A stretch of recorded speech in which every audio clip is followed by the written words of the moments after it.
Tu sais, il y a un truc qui m'a vraiment perturbé ces derniers mois dans ma relation. Quand ça allait mal, quand il y avait des tensions, des disputes, des moments compliqués, bizarrement je gérais.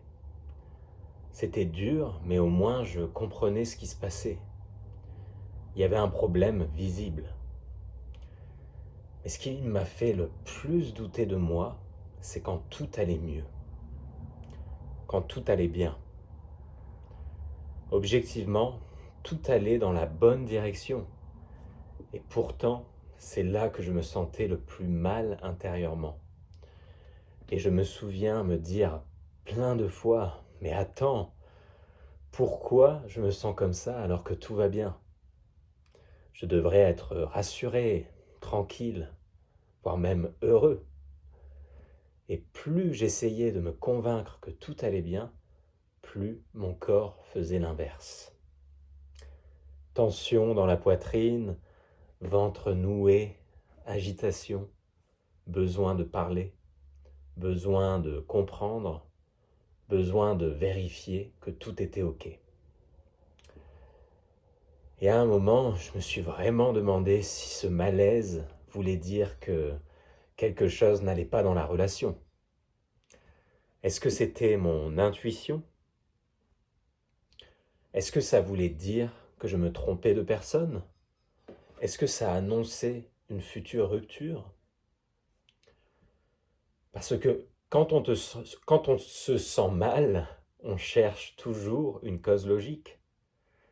Et comme la relation était la chose la plus importante pour moi à ce moment-là, j'ai naturellement mis ça dessus. Mais avec le temps, j'ai commencé à remarquer un truc très étrange. Ce malaise n'apparaissait pas quand ça allait mal. Il apparaissait surtout quand ça allait bien.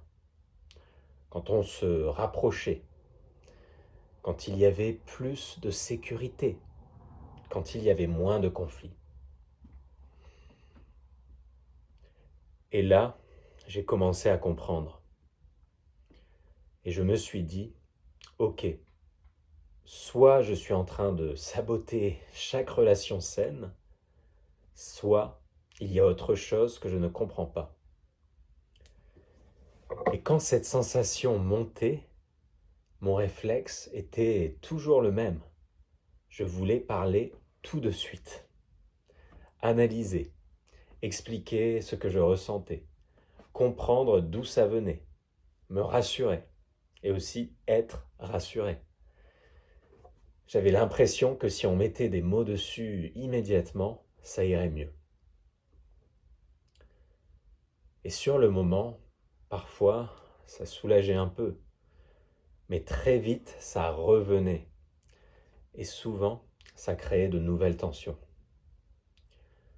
L'autre se fermait, se fatiguait, se sentait même envahi, et moi, je me sentais encore plus mal. C'était une boucle. Et à force de vivre ça encore et encore, je me suis rendu compte d'un truc très simple mais très dur à accepter. Le problème ne disparaissait jamais.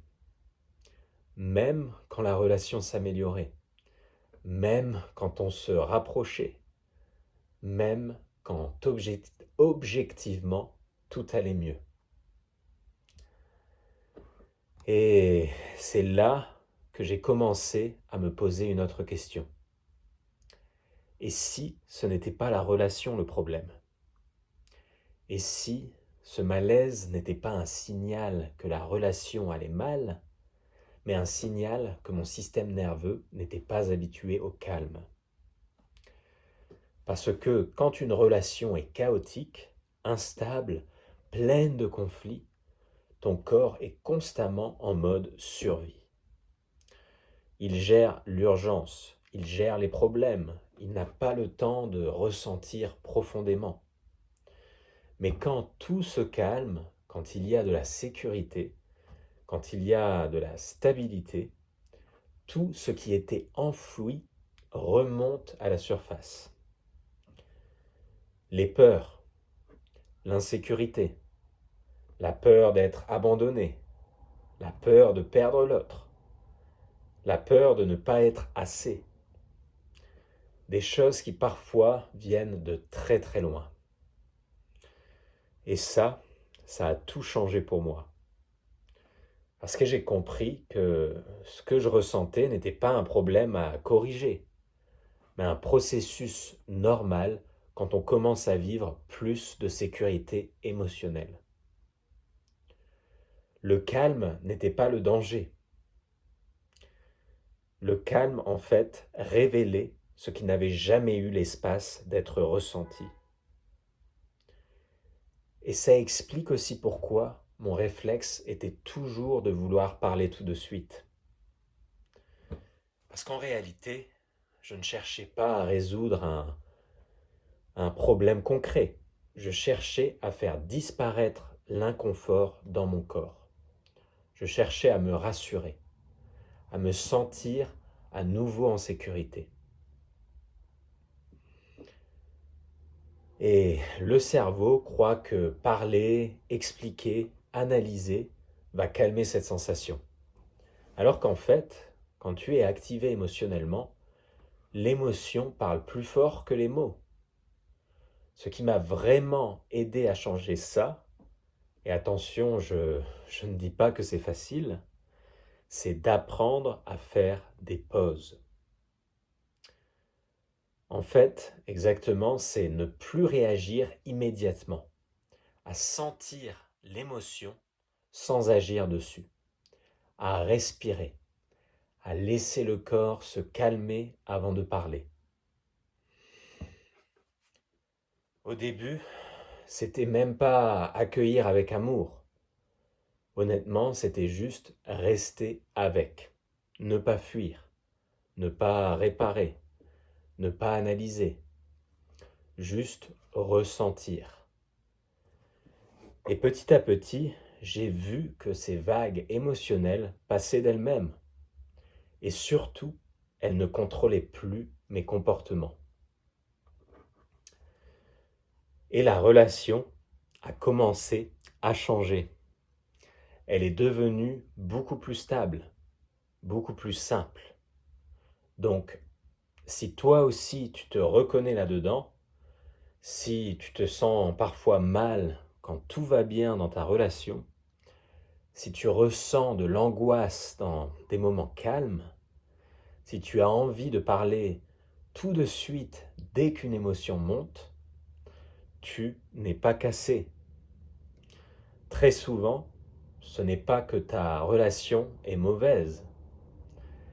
En fait, c'est juste ton système nerveux qui apprend ce que c'est que la sécurité. Ce n'est pas un problème de volonté. Ce n'est pas un manque de maturité. Ce n'est pas que tu es trop. C'est un processus émotionnel normal.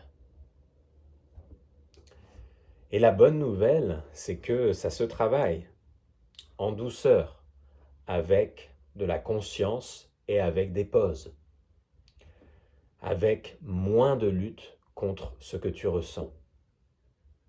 Si tu veux, sur cette chaîne, je parle justement de tout ça, des émotions, du système nerveux, des relations réelles, pas idéalisées, et de ce qui se passe vraiment dans le corps quand on s'active. Si ça te parle, dis-le moi en commentaire.